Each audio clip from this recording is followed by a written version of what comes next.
Yeah, Michael Penix Jr. Had himself a day yesterday. Passed for 485 yards and 3 touchdowns, then ran for another 35 yards and 2 touchdowns. I'm telling you guys, man, hasn't the transfer been good for Michael Penix? I mean, you look at what he was doing last year, and yeah, there were some injury issues last year that maybe prevented him from putting up that same kind of production at Indiana that he has at Washington. But man, the connection that he's had with Rome Odunze, the connection that he's had with Jalen McMillan this year has been nothing short of special. I mean, rising their draft profiles for sure. And as Jeff said before the podcast started, the NFL, the quarterback position is a developmental position, right? You're looking for guys that you can develop, guys that have these certain traits that you could potentially develop into something a little bit more. And I don't think there's any reason that Michael Penix can't be that guy. I mean, he's got the traits that you kind of want to see in a quarterback: the big arm, the ball comes out on a rope, comes out fast, comes out hard. He's putting up the stats. He's got the rushing upside that you want to see out of a quarterback. I mean, he's got some physical traits that should be able to translate to the next level. It's a matter of, can he stay healthy and can he get under a scheme, a quarterback coach that can develop him properly? Because there are a few holes to his game. So, I mean, if he can get under the right coach, I mean, you're looking at a guy that's a day 2 pick, maybe. They could potentially be a whole lot more than that by the time it's all said and done.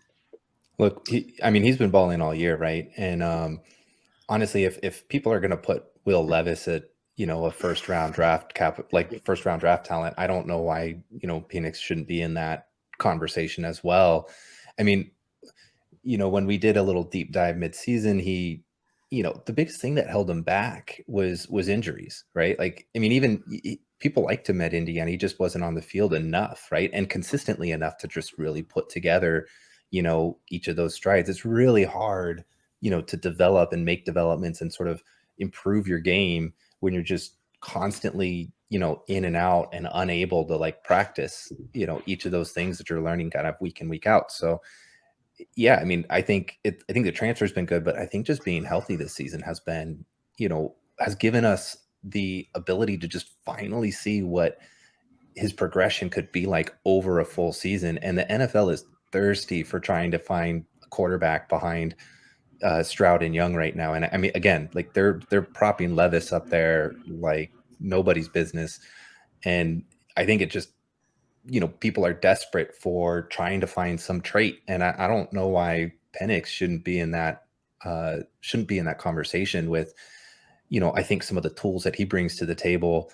And I think he's just got a better, history. The only thing there is the medicals, right? So, a guy like, last year's Carson Strong, right?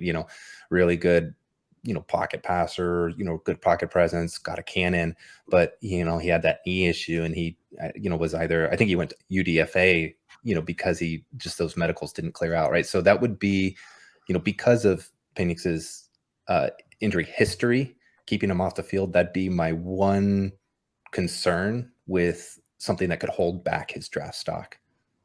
Yeah, I think, with Strong, I think there's a little more than just the medicals, but that definitely dinged him. He didn't really stand out at the Senior Bowl. A lot of beating up on G5 schools. He did have some nice traits, but kind of with you on Penix, and I feel like he ran more at Indiana as well. And the other thing from Indiana is he had decent efficiency there with not high-level receivers. Washington, more will be revealed about Rome and McMillan, but Jeff knows this. I'm very high on both of them. I love Rome.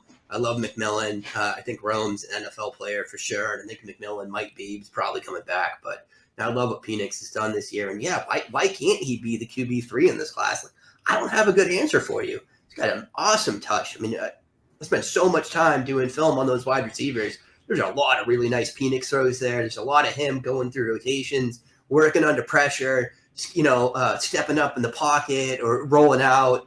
Good feel on that. I mean, for me, those are really important traits, right? Like your pocket presence, like your feel under the pressure.